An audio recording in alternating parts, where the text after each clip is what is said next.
I hate it when bands break up and never play again. Things are very much the same, and then things feel very different. We're all so much older now. Is it a last shot, maybe? I think, honestly, I don't know.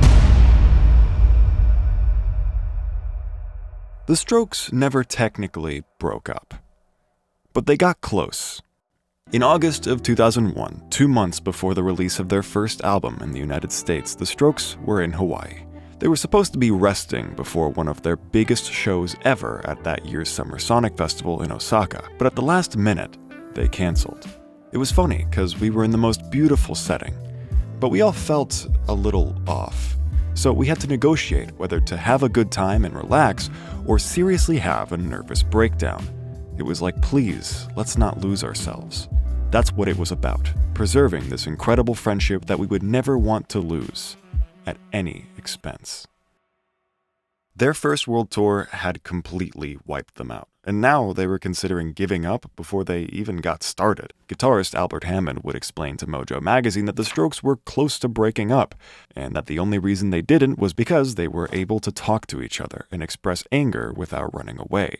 The power of friendship prevailed, as it had countless times. The Strokes had almost all known each other since middle school, some even from elementary school. They cared for each other deeply and kept their priorities straight. It was because of that bond that the Strokes survived that night in Hawaii.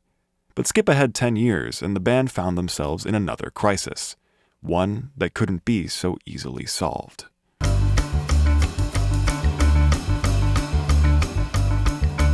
It's not uncommon for artists and groups to pursue the occasional side project. Although tabloids and critics might take it as a sign of conflict or fatigue, it can just as often be for the opposite reasons. Not for a lack of creative interest, but an excess. Take, for example, Albert Hammond's first album, Yours to Keep. Recorded during breaks on the Strokes' third album, 2005's First Impressions of Earth, and the subsequent tour, Albert was quick to deny that the project was a response to anything his main band was doing. I wasn't going in to make a record. I had cartoon music, and I just wanted to go in and record it with ear candy all around and fun patterns, and I thought it sounded good. My friends seemed to like it, so I went and recorded another song. This album only took 2 weeks in the studio, and that was over a period of 1 year and 3 months. It was not only the purest example of a side project literally recorded in little scraps of free time, but the first example within the Strokes. As the band stepped back from touring in 2007, more of them took opportunities like this. Drummer Fab Moretti formed Little Joy, releasing their first album in 2008. Bassist Nikolai Fraiture started Nickel Eye, who released their debut in 2009. Even Albert, yes, the same Albert, found time for yet another solo album in this time. And no one in the mainstream press really batted an eye. Until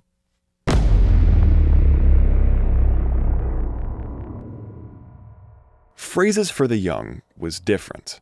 The last of the hiatus' side projects was the first released by Julian Casablancas, lead singer of the Strokes.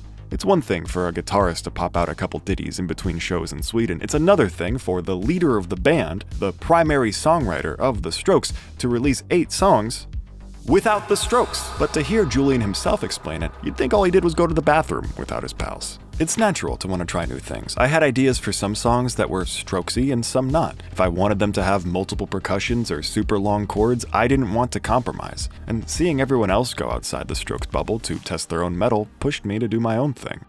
While it's true that Julian's name was the biggest in the credits and often the only songwriter listed, the other guys were there too, each one making tweaks and giving critiques. Unlike some other rock bands I've talked about, the Strokes were always a democracy, even splitting all the band's income evenly.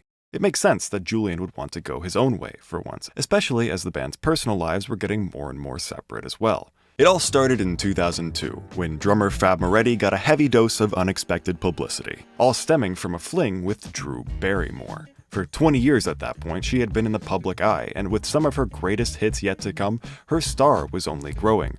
Meanwhile, their fling grew into a 5-year relationship, the first of a series of relationships that would slowly drive the band further apart. That's not to diss any of these women. As far as I know, none of this was intentional, just a fact of life. Much of the Strokes' bond was based on living together, going out and partying every night, making out with each other, all things that become harder to do when you're starting a family and sobering up. A huge wedge was driven around this time between the recently clean Julian and the self-admitted heroin addict Albert. Years prior, Casablancas had threatened to beat up their mutual friend Ryan Adams for helping Hammond score, even arguably sabotaging his career. But the real fever pitch was reached when the band reunited to record a fourth album. I went through a downward spiral. We met up to start writing Angles in 2009, and then I just hit the lowest point in June, July, and August. Everyone came out to record at my house upstate, and I was f***ed. Everyone knew, oh, Albert's definitely high, and then 2 days later, they came up and said, you have to go. Not all of them. Julian didn't come up, but my mom was there, and so the choice was that basically everyone would forgive me if I went to the 3 months of rehab. So I did. He later added, I'm sorry I killed everyone's dreams. I don't know if they're still mad at me. Julian would speak of this incident in his own famously vague way a few months later during the Phrases for the Young tour. It felt super duper close. Then it was postponed again. Not by me. It's going to be great. It's just, to get everyone back in the same spot and feeling good is tricky. But we're working on it. Even still, Julian was able to tell The Guardian that the band would be back in the studio together in January of 2010. And they were. Just without Julian. Promotional obligations kept the frontman occupied, but even as his solo tour wound down, he still never joined up with his bandmates. And as the production drew on, it became more and more obvious that he was keeping his distance on purpose. By now, Julian had been the band's leader for just about a decade. He believed that for the Strokes to stand the test of time, they had to be pushed in a new direction, one where he wasn't really around as much. He sent his vocals over emails and gave notes on the album's direction in, quote, really vague terms.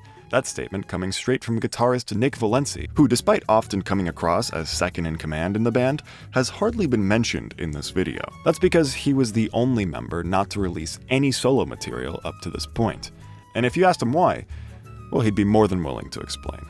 I'm of the opinion that you're in a band, and that's what you do. If there's leftover material and time, then sure, by all means. But if you're playing material that you haven't even shown to your main band and you're just sort of keeping it for yourself, I'm not a big fan of that. Nick was also very publicly not a big fan of how the Strokes' fourth album, Angles, was produced, telling Pitchfork very bluntly that I won't do the next album we make like this. No way. It was awful. Just awful. Despite all this, it seems Julian's methods weren't entirely without merit. Angles was indeed the most collaborative Strokes album at time of release, the first to have its tracklist credited to simply The Strokes. There's just no denying that without their leader present, the rest of the band were forced to lead themselves. Meanwhile, Julian would eventually join his bandmates again. As early as June of 2010, the group were touring the world together, all the way up until the release of Angles in March of 2011. Finally, we could have a definitive answer. Was it worth the wait? Did the experiment pay off? Are the Strokes back? Well, yes. In a way, critics didn't mind it one bit. When talking about the band in the real world, I've always said all the Strokes albums feel roughly the same quality, and review aggregators like albumoftheyear.org seem to back me up on that one. The band's fourth album even performed a little better than their third, with the Rolling Stone writing, Angles is the best album that the Strokes have made since 2001's Is This It? And the album's sales seem to support this comparison. Angles debuted at number 4 on Billboard's Top 200, the exact same place their last two albums debuted, and way higher than their first album. But Is This It still managed to go platinum in the United States, essentially the bare minimum for a project to be considered a mainstream success, while Angles went gold. In Australia, it was the worst a Strokes album had ever performed up until that point, continuing the headache-inducing pattern of each album selling less than the last. What this all points to is that while the album may have been worth a listen, it lacked staying power. This was not a definitive statement, it was a fight just to finish it. That's why when asked if he liked the album before it was even released, frontman Casablancas wasn't quite so confident. I mean, yes. It's a tough question, because I think the whole point was that I was going to let things go, so there's a bunch of stuff on the record I wouldn't have done. While Valenci just looked forward. Everyone's putting the Strokes as a priority for at least the next little while. The best thing we can do right now is put out another one really quick. And that's just what they did.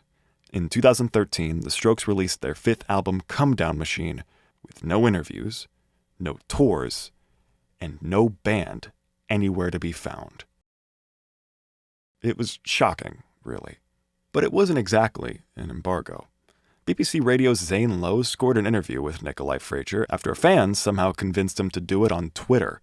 Finally, a use for Twitter. It's a miracle for people like me to have some actual quotes from the time, but unfortunately, those quotes come from the shyest member of the band. It was kind of mostly all done together at Electric Lady for the most part, and it was kind of all five of us going back and forth and just hashing out an album like the good old days. Yeah, man. Well, it sounds, really rewarding and to listen to and very natural, I think, from a fan's point of view. It definitely, you can tell listening to this album that you guys, found the chemistry when you were writing the songs together as an entire group, as five people, I think. Oh, cool. Thank you. Honestly, I can't blame him. He himself even calls the story of the album's production boring, and with how close to the release of Angles this was, it's not like there would have been much room for drama. All five of these guys were now songwriters in their own right, and with Nikolai confirming that Julian was back in the studio, all they had to do was pick a few and record them. But if it really was just boring, then why no shows? Why avoid the press? Why no photos of them together? Well, that wouldn't be answered until just a few years ago, on the Needle Drop, of all places. Comedown Machine and Angles that's a tricky one for me, because that was a pretty weird time, and we had all these like contractual things. So it's like you're trying not to kind of, sabotage your name, but you're also like trying not to kind of lose too much energy in like a kind of toxic environment. I think we hadn't dealt with certain issues, so creatively there might have been some things left on the table, and I don't know. I don't understand those albums, so I don't really. I like some of the songs, but I don't. You talked about perspective. I don't have perspective on them yet. So to summarize that, we got a toxic environment and contracts. Let's narrow in on the contracts. The first 5 Strokes albums were all released through the record label RCA. Artists will often sign multi-album deals with these labels, deals that they tend to grow out of, leading to projects that many argue only exist to meet the contractual obligation. In my experience, people rarely own up to this, either because it hurts their ego to admit they crapped something out, or because of some legal mumbo-jumbo. Regardless, the idea definitely fits Comedown Machine. Released quickly with no promotion, multiple mentions of contractual obligations bringing them down, the fact that it was the last thing they ever released with RCA, the fact that RCA is written in a bigger font on the album than its actual name. Wait, hold on, what was that last one? A lot of people read into that more than it was. Originally, I wanted to make it all red with nothing. No name, no album title, all the pages in the booklet red, the CD red, everything red. I guess that was too extreme. Fab found this old 1/4-inch tape box that looks just like that, except instead of the Strokes, it says something about the studio take. So we just took the same aesthetic and just put it in the band name. It had nothing to do with that. Sure.